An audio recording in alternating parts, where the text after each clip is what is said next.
আমাদের জীবনে যে রাত এসেছিল এমন রাত যেন কারোর জীবনে না আসে সেই দোয়াই করি। তো হ্যালো এভরিওয়ান, আসসালামু আলাইকুম। কেমন আছেন সবাই? আশা করি সবাই ভালো আছেন, আমরাও ভালো আছি। তো শুরুতে যে কথা বলছিলাম, এই রাতটা ছিল 2020 সাল 5 আগস্ট রাতে, যেদিন আমার বাবা দুনিয়ার মায়া ত্যাগ করে চলে গেছিল। মানুষ কথায় বলে গাছের পাতা পর্যন্ত কাঁধেতে, ঠিক তেমনই আমাদের জীবনে এমন ঘটনা ঘটেছে। সেদিনকার সেই কষ্টের কথা, সেদিনকার সেই রাতের কথা জীবনে ভুলবো না, ভোলা যাবে না যতদিন না দেহ প্রাণ আছে। তো আমার বাবা চলে যাবে কত, মানে প্রত্যেকটা জায়গায় মানে আমাদের ইঙ্গিত দিয়ে যাচ্ছে যে আর ফিরবে না। সামনে শুয়ে আছে, সামনে কারেন্টের বাল্ব আছে, বাল্বগুলো নিভজে জ্বলছে আপন ইচ্ছায়।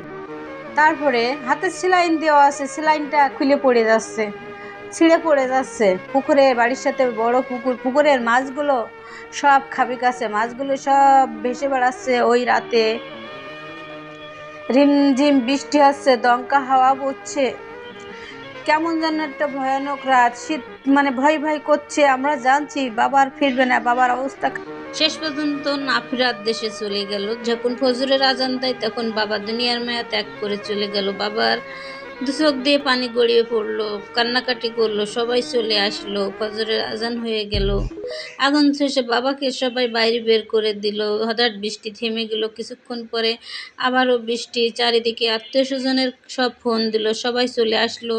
আসলে কেউ বিশ্বাসই করছে না, কারণ আমার বাবা যখন চলে যায় মাত্র 55 বছর বয়স, আজ 5 বছর হয়ে গেল 60 বছর। তাহলে আমরা কত তাড়াতাড়ি বাবাকে হারাইছি। আসলে কষ্ট লাগে। একটা বয়সে যদি মানুষ, যেমন আমার চাচিদের এখন সব বাবারা মারা গেছে তাদের এই বয়সে এসে। তো আমার দাদি আছে এখনও বেঁচে, আমার নানি আসে বেঁচে। যদি আমার বাবা চলে যায় কেমন লাগে? আমাদের দুনিয়াটা এখন অন্যরকম হয়ে গেছে। মানুষের জীবনে সুখই থাকে যতদিন তার বাবা মা স্বামী বেঁচে থাকে, ততদিন তার জীবনে কোনো যতই অন্য কষ্ট আসুক না কেন মানসিক টেনশন আসে না। আর যখন এই তিনটে ব্যক্তিতে একটা চলে যাবে তার জীবনে মানে অশান্তি চিন্তা চলে আসবে। ঠিক তেমনই আমাদের জীবনে এরকম হচ্ছে এখন।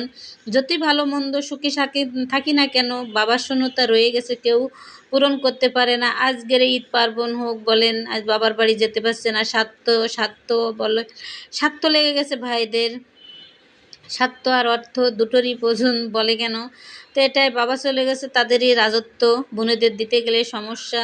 যাই হোক, সেই প্রসঙ্গ তো জোহর বাদে তার জানাজা হলো। 3টে হুজুর লাগলো। বৃষ্টি বাদলের দিনে ভিজে পুড়ে মানুষ ভিজছে, তারপরও তার জানাজায় সবাই সামিল হয়েছে। আলহামদুলিল্লাহ। 3টে হুজুর লাগা মানে